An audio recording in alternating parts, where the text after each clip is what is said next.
Welcome back to the Heal and Restore podcast with your host, of course, me, Randy, and the ever-present and most beautiful Cathy, my wife. Thank you, honey. You're welcome, honey. Wow. I want to, before I go further, I want to say we're sorry about not getting a podcast out last week. I had shoulder surgery, so things were kind of chaotic. Between shoulder surgery, between shoulder surgery, Thanksgiving, a little family thing that took place. We had a lot going on. Yeah, things kind of got away from us. So had a full plate. Yeah. But thank you for your patience. Yes, but we're back. Yep. And we'll be consistent once again. So I wanted to start off by saying that. Yeah, no, that's okay. Good. Thank you for you guys' patience. Yes. Just know that we're dedicated to helping couples and individuals strengthen their relationships through healing, growth, and honest conversation. And I'll just add that honest conversation is why we had to say we're sorry for not being here because, just disappearing is not being honest. And we're very vulnerable and transparent about what we do. Yeah, so we love that part of it. So we dive into topics like communication, which is the number one issue with all of our couples, right? Forgiveness, that's a tough one for people. Sometimes, but it's the freeing one. Yeah, absolutely. Intimacy, and we're talking about emotional intimacy, which leads to phenomenal physical intimacy. Right? Family and emotional connections. Yeah, that's true.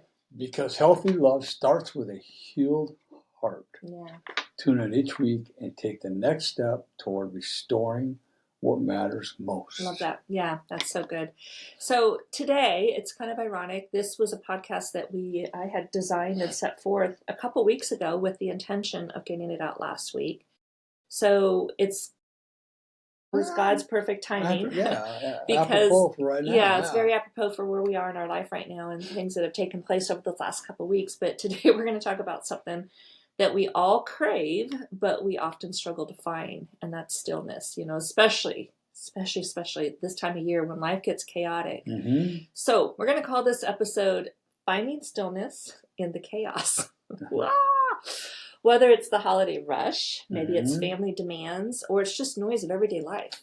Chaos can creep in and it can steal our peace before we even realize it. And if you can't find calmness in everyday life, then it's going to be way amplified during this time of the year.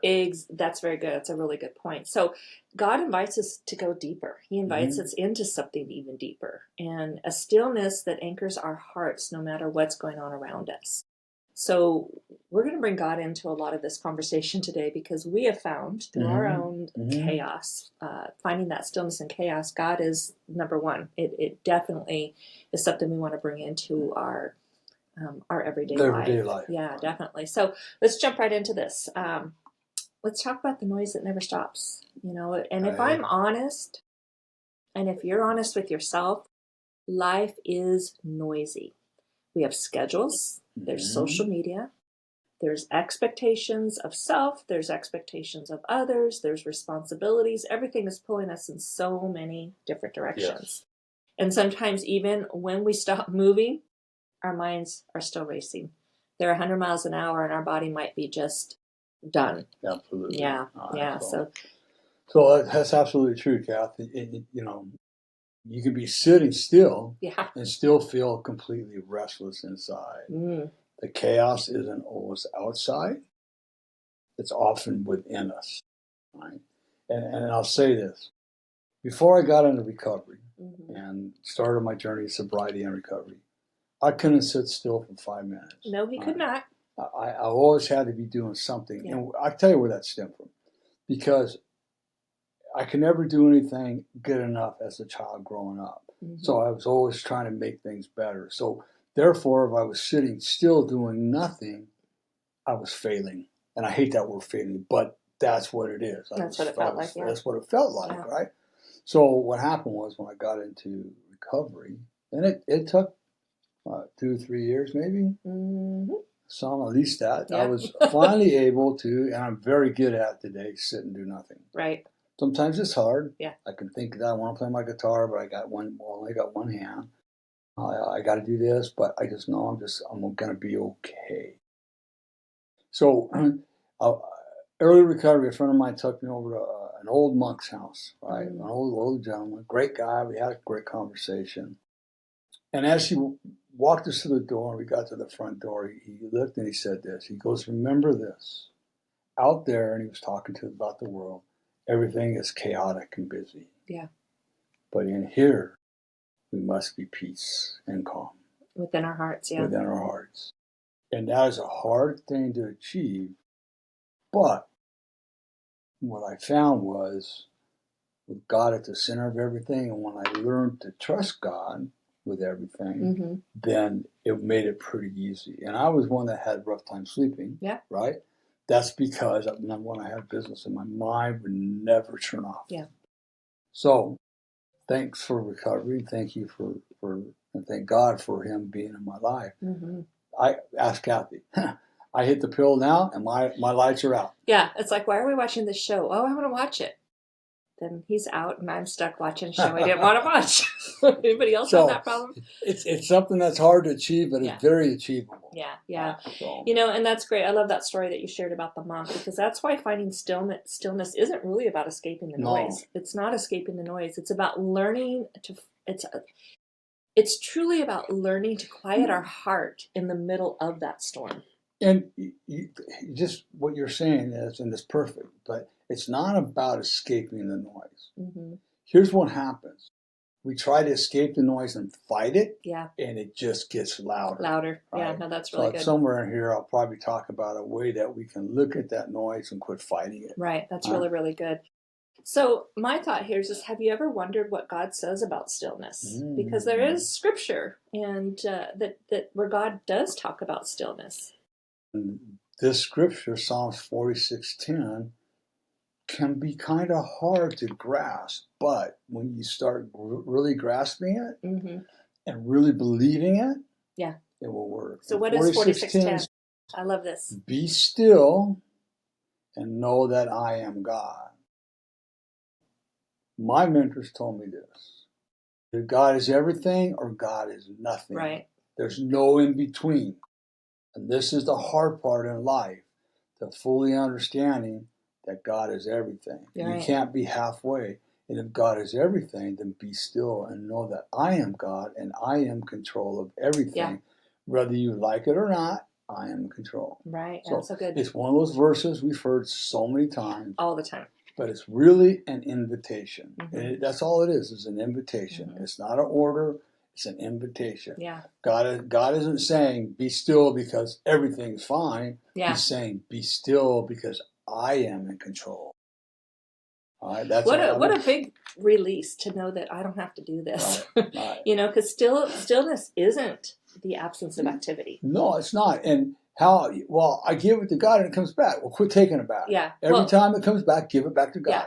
But it's not the absence of activity. It's the presence of trust. And I think that's what's important to remember. You know, it's choosing, here we go again, making a choice. It's choosing to rest your mind on the truth that God is way bigger than the chaos. You know, trusting God for myself, it has really, truly allowed me to step back and not feel like I have to control every outcome. Now, I say that so just nonchalantly as if it happens all the time. But I'll be honest with you, I still struggle with it. But there have been many moments, including this last week with the things that happened within our family. I really was struggling with some choices that were having to be made. And I really had to step back and let God in because I was trying to take back the control of something that God already has the outcome for. And I want to say I'm really proud of her because she was able to voice those concerns to me, and I was able to dialogue with her and bring her back to the fact that, hey, God's in control. Just let her know that everything, I understood where she was at, right? But she was really good about listening to me because I validated how she felt, number one, right? Yeah. And then just look at babe, everything's in control, right? I listed a bunch of stuff that to be grateful for about what was going on. And did it take her pain away? No, but it took the control away. Yeah. So I was doing my best to be still, and when I did, I was able to jump out of it. So, you know. So this is where our spouses are going to have to really come into play, right? and listen to our partners and be able to, like I say, validate them, but also speak to them. What would Christ do in this instance? Basically, just be still and let God do it. Yeah, exactly. Yeah. As a husband, what would Christ say in this moment? Right? So, and that kind of stillness, it takes practice, lots of practice. Yeah. You don't stumble. You do not stumble into peace. No. Right? You build it's not automatically. No, especially if all your life, well, I'm peaceful. Yeah, but maybe you are, maybe you're not. Right? So you build it by spending time with the one who gives it. So can I, before you share a little bit, it just hit me when you said that. And I know I may have, I don't know, I've shared this with our clients, but something that I have done, and maybe this is why it was a little easier this time to actually be still and let God in. I have been reading the Bible every single night before bed. So when you're talking about, spending the time for the one who gives it, I'm just realizing that's what's been beneficial and helpful for me, is spending time with God in the Word, you and I together, and having dialogue about that. Oh, that was good. Thank you for saying that, so that it made me. Well, it's important. Yeah, and you are so good at it. You have things that you do every morning. Yeah, and I kind most of mornings, most mornings, and I kind of feel out of it. But a couple things on this. I'm going to elaborate on a couple things. I remember, especially when I had my business, the one thing that helped me a lot was Dave, my mentor. And he said, Randy, all those jobs and plans that you're worrying about bidding and getting done and everything else, he goes, just imagine yourself on the beach. And on the beach comes a big old hot air balloon that lands on the beach. Take all those plans and all those worries and put them in that basket of that hot air balloon and let them go to God. Yeah. Right? Things like that. Now, it didn't help right at first, but consistency is what's going to make a change. Yeah, right? That's good. And when I get done towards the end of this, what I'm going to be commenting, I'll say one other thing that works really well as well. But so, no, it's not easy. It wasn't easy for me to find that peace in the morning. Yeah. And I fell out of it for a while, right? I mean, I do get up early in the morning, but what happened was social media would get my face. And so I've had to, and I chose to change that just recently, especially with my wife when she says, I've been reading the Bible every night since Charlie Kirk. I go, oh boy, so I'm going to join her. Then what I've been doing this last week, actually the last couple of days, is I'm picking up a very good devotional that I read every morning called Jesus Calling. Right? It's a great devotional, really short. I love it. Also, the Max Lucado 1 year Bible study. And it is absolutely, it is eye-opening, very easy to do. It takes about 20 minutes to do, but it's okay. And I've been doing that again to get me back in so that I can be with God for a half hour, 45 minutes. However, I will say this, is that my mind still wants to wander when I'm doing the work. That's right? good. So I've got, and that was a result of me falling away from it. Yeah. Right. Yeah. And I will add to it too. I mean, now kind of reflecting and looking back, when you are not spending time with God, who brings you that peace and calms the storms, there's a little edginess to you. Oh, yeah. I think you probably feel it as well, but I know those around us will feel it as well. Well, especially in this chaotic world today, we got to really find something around us. Yeah, that's really good. Here's the last thing I'm going to say on this point is this. So you're sitting there and you're trying to meditate, or let's just say you're reading the Bible, your mind won't stop. Okay, then stop reading the Bible. I want you to sit and close your eyes and imagine that you're sitting by a nice, easy flowing river. Nothing major, nothing small, but every story you tell, I have a visual. I'm glad that's what it's all about, right? And as you're sitting there, I want you to close your eyes and meditate. And as a thought comes in your mind, and let's say that thought that comes in your mind is, I'm angry, right? Okay.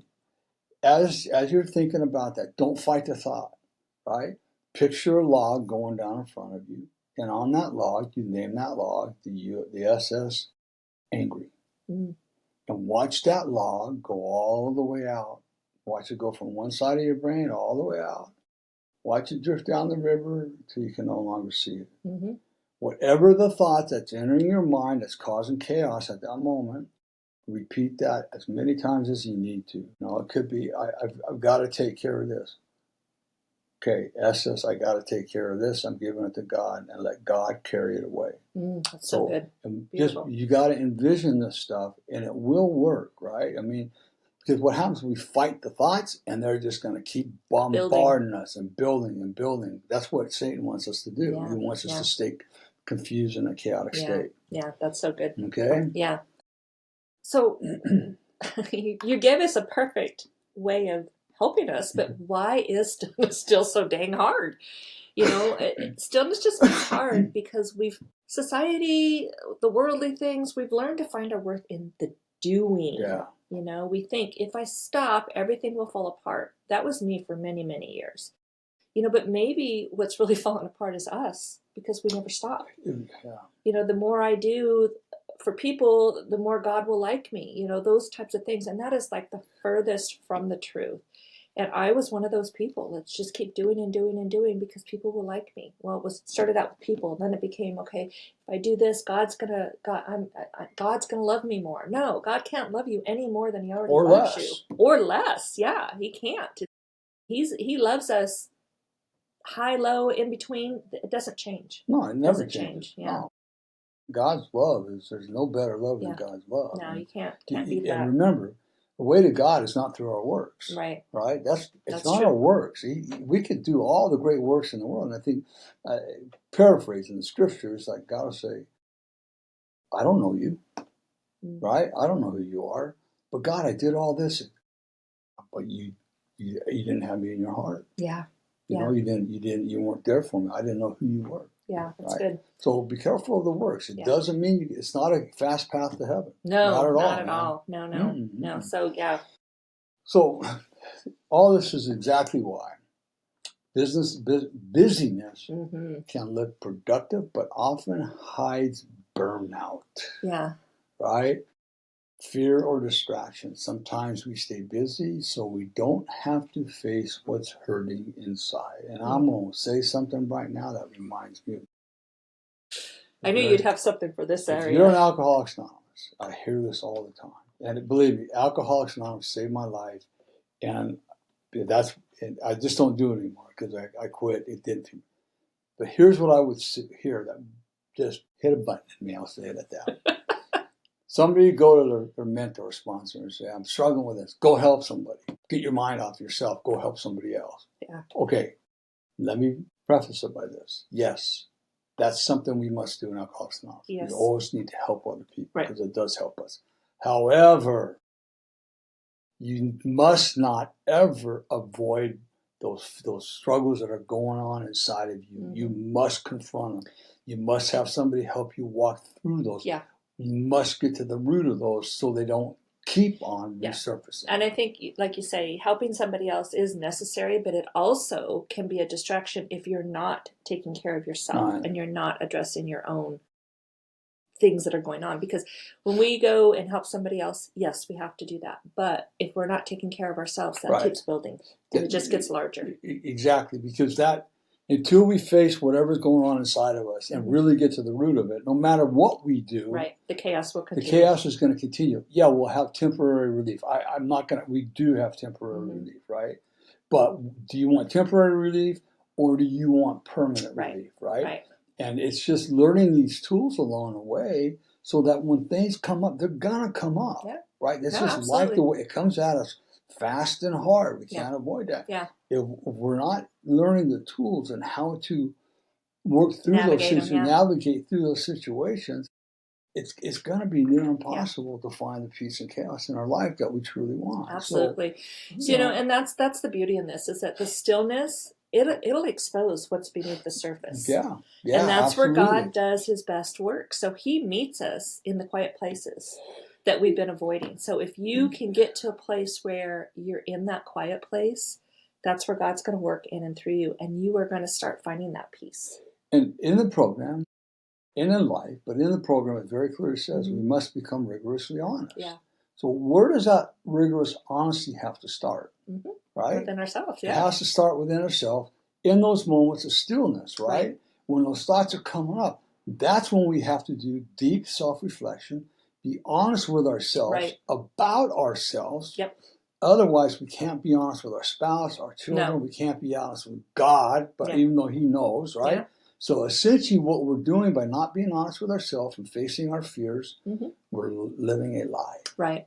And then we're letting the chaos continue. And then we're letting the chaos continue. Right. So let's talk about some practical ways that we can find the stillness. We don't like to just like throw this out there and say, okay, bye, here you go. But Randy, what are some practical ways that we can help our listeners and even ourselves? Because some of these we do pretty good. Others we need to be better at ourselves. So sometimes as we're sharing and teaching others, we're teaching ourselves. No, absolutely, 100%. Yeah. So how do we find stillness in a world that won't stop spinning? And especially in today's world, man, if you're locked into social media, it is going to be a chaotic mess. Yeah. I'm slowly pulling away. All right. So start your day in silence. Yeah. Just even 5 minutes. Yeah. Right. And the noise, before the noise begins, pray, breathe, and invite God in. I think Cathy has a prayer that's real simple. God, give me the kind of day today that you want me to have. And the Bible says to pray ceasingly.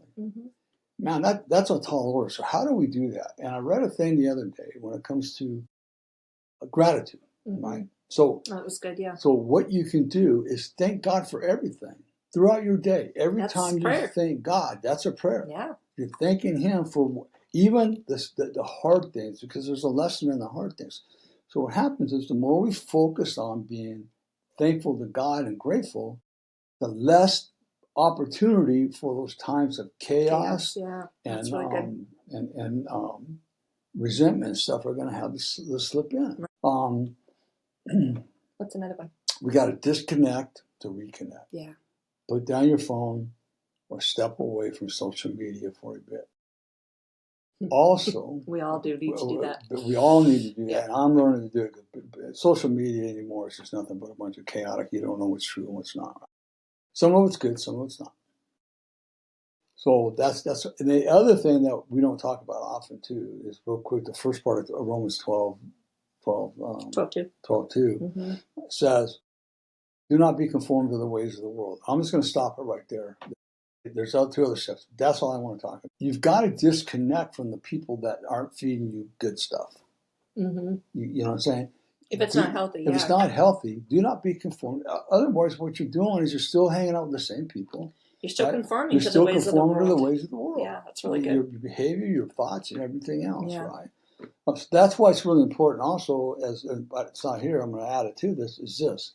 One of the most important things you can have in your life is a mentor that can sit there and listen to what you're saying, talk with you, not to you or at you, and walk you through what you're going through, and just give you things to look at in a different, more positive perspective. Right, and that's what we do here at Healing Restore Counseling. That's exactly what we do, right? Good plug, honey. Yeah, good job. Exactly. Another thing you can do is take a slow walk. Yeah. Notice all the details of the creation without having to put a name on it, right? Let gratitude refocus your mind. That's so good. When in my reading today, they were talking about, you go outside, look at the stars and the heavens and all this, and that's all God's creation, a sky without a limit. And I can remember before I got in recovery, we would be up at Silver Lake Camp and sleep out under the stars at night in the Milky Way, and I would just sit there and I look. I go, how can nobody not believe in God when all this beauty is out here? Changes your focus. So just get some time outside, take a walk, notice all the details of creation. It's impossible for me not to believe that there is a God that loves me. When you can see all of that. Yeah, that's good. Yeah. Right? Speak peace over your home. Play worship music, light a candle, or pray together. Make your space feel like rest. Cathy is phenomenal at doing this. Thanks, Sonny. And I just went up to her this morning because I walked in her bedroom. She's got her bed all made up in her Christmas stuff. And I told her, I says, Cathy, thank you so much for making our house a beautiful home, and you are the center of it. And so we burn candles. Cathy will put the worship on. We don't play at 24/7. We play other music too, but we play some music worship music, right? The house is pretty much always peaceful, right? Because of and I didn't really. I mean, I love a good, calm home. Yeah. And I'll just be the first to say there's been times where I'll have to ask Randy if he can turn the TV down. And he does. I mean, but it's just, I realize that my world needs peace. My brain needs peace. And so for the longest time would get frustrated and build a resentment. But I've been able to say, can we just turn the TV down a couple notches? And it settles everything within me. So here's the thing about our you want to call it a house, but a house is just a building. A home is where we live. Our home is supposed to be a safe and peaceful place for both the husband and the wife. Yeah. We're supposed to be, even if you have kids, in the chaos of kids, it can still be a safe and peaceful place. Yeah, absolutely. Right? And that's what I love. I got to give credit to Cathy because she has made our home, always made our home, especially once we got into recovery, right? Yeah. She has always made our house. Yeah, prior to recovery, there was a lot of chaos. After that, a home, and everybody that walked in our homes on the Quinta and walks in our homes here, they say how peaceful and calm it is. Yeah. So, and I'll just add to, your list of things there. Actually, I'm just going to repeat them because I think they are important. Is, start your day in silence. Right. Disconnect to reconnect is important. Take a slow walk and speak peace over your home. All of those are great, but I think one thing I'd like to add to that too is give yourself permission to pause. Yes. The world won't collapse if you rest. I had to learn that. Sometimes that's the most spiritual thing you can do is to stop striving and just be. And I think that's sometimes that feels just good. Just be. Whatever is going on, let it go on. Just be. Be present with yourself. Be present with God. Be present in the peace of your home. I remember one morning I was at patio at my AA meeting, excuse me, after the meeting. And I sit in contemplation a lot. And I might be smiling on the inside, but a lot of times I just have kind of a monotone face. It's just who I am, right? Doesn't mean I'm happy or sad. Somebody came up and goes, Randy, you okay? I go, yeah, why do you ask? He goes, because you don't look like it. I go, no, man, I'm fine. I feel great inside. I'm happy, everything. I was talking to my therapist, and she said this. Why does everything have to be good or bad? Right. Why can't everything just be? Yeah, that's good. Why do we have to put a label on everything? Just be. Just be. Yeah. I'm good. I am. Yeah. I'm not bad. I'm not good. I just am. I'm at peace with everything. Yeah. Yeah, that's so good. Because peace isn't something you chase. Yeah. This is important. Remember, everything in life's a choice. Peace is something you choose. And once you choose peace, you have to pursue it. Yeah. And pursue it consistently. Yeah. Remember, change takes consistency and change of behavior and actions over a period of time. It's not a one-time deal. Right. Yeah. You got to remember how long you've been living in this world of chaos. Yeah, that's good. Yeah, right now I just feel peace just with you saying that. So we always like to leave you with an opportunity for reflection. Yeah, absolutely. Today we are calling it our faith reflection. Yeah, that's good. So when Jesus calmed the storm in Mark 4, he said, peace be still. Say that. Peace be still. And what's interesting is that he didn't just speak to the storm that was going on outside. I think he was also speaking to the storm inside his disciples' hearts. And he's speaking to the storm inside each of us. And so when you hear peace be still, it's not what's outside. It's what's in your heart. And that's powerful. God can calm the chaos around you, but he wants to start by calming the chaos within you. Yeah. So when Peter, God got Peter out of the boat, he knew he would probably sink, but he stepped out in faith. And as he started sinking, right, he called out to God, God, help me. I'm paraphrasing stuff here, okay? I'm not quoting the Bible exactly. And Jesus said, oh, ye of little faith. So God protects us in the middle of the storm. He wants us there, right? And it's even harder when we are sinking into the depths of whatever we're going on, whatever chaos we are. Chaos is, we're sinking. God, I can't take this. It's like getting harder every day, God. That's when God is going to be there for us. That's when He wants us to lean on Him the most, right? Yeah. Oh, ye of little faith. If God is everything, right? Trials, God promised us one thing, trials and tribulations. Yeah, absolutely. And those are learning moments for all of us. During those times, right? The way I was told, has God ever dropped you on your head? Right. No, He hasn't. It's been painful, but He's always pulled me through every storm and every sinking moment I've had. Yeah. Right? Have I been the best, most faithful person in the world? Absolutely not. Like Paul says, God, I believe, but help me with my unbelief. Right? I mean, that's human belief. So just know that when God's talking about the storm, when they're out on the Sea of Galilee, he's talking more. It's a metaphor about it. I want to calm the storm within you. Yeah. Even when you're sinking, I'm going to be there. Just reach out to me, and I'll be there. Yeah. So this is just a great reminder that if life feels overwhelming to you right now, just take a breath. Let the verse echo in your heart. Be still and know that I am God. Stillness is not found in our schedule. Nope. It's found in His presence. You know, it's about schedule there. Schedule time for God.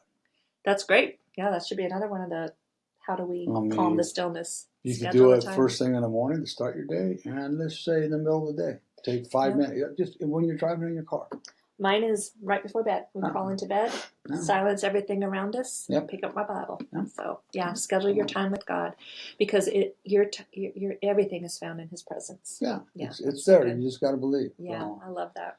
So thanks for joining us on the Heal and Restore podcast. Yeah. We hope today's conversation helps you find peace in the middle of chaos. Yeah. Remember, out there, out the front door, out in the world, it is chaotic. Right. We can choose to bring peace into our own hearts. So make that choice and work on gaining that peace. Yeah.